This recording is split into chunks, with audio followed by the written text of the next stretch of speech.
I'm Adesola Akinleye, and my journey with Dance Theatre of Harlem began in 1984 when the company came over on a tour to the UK.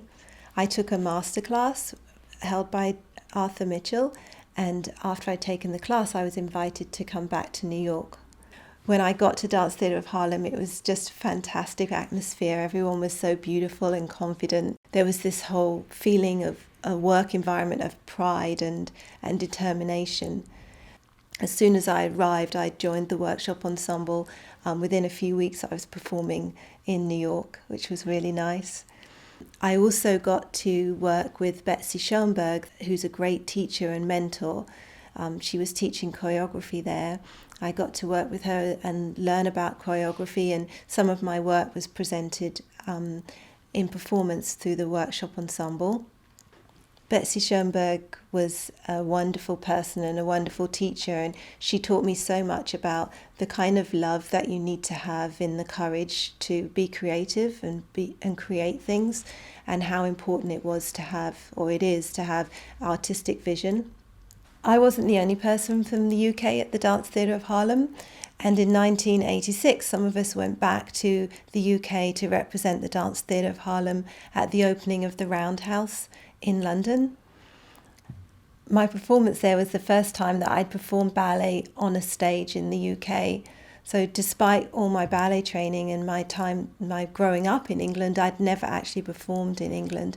In fact, when I first met Arthur Mitchell and the Dance Theatre of Harlem and had taken that masterclass, I just graduated from my performing arts program in London, and I'd been told that I should give up dancing, that it wasn't possible to be a black ballet dancer or even a black dancer. So when I met him, I was feeling very down and negative, and my confidence was very low. So the fact that he invited me back to New York was a really wonderful experience.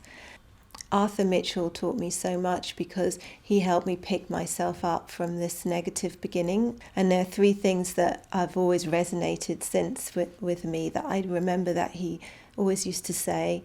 The first one was to really focus on what you want to create, that your vision might be different and new, and you need to focus on what that's going to be, not to let people tell you what's gone before you or how much time it's going to take to do it. The second one is not to compare yourself to the most mundane or the lowest denominator, but always to see yourself in the context of the things and the people that you admire, to really strive to be the best that you can be. And the last one is that best you can be isn't reserved just for dancing, it's for your whole life, that you live your life challenging yourself to really reach the heights of the things that you'd like to do. So whether it's on the stage or in the class or just walking through an airport, you present yourself the best way that you can. This summer I returned to the Dance Theatre of Harlem to be a part of the faculty of the summer school in Detroit. It was so lovely to go back and see familiar faces and immediately feel like I stepped back into a family that I joined so long ago.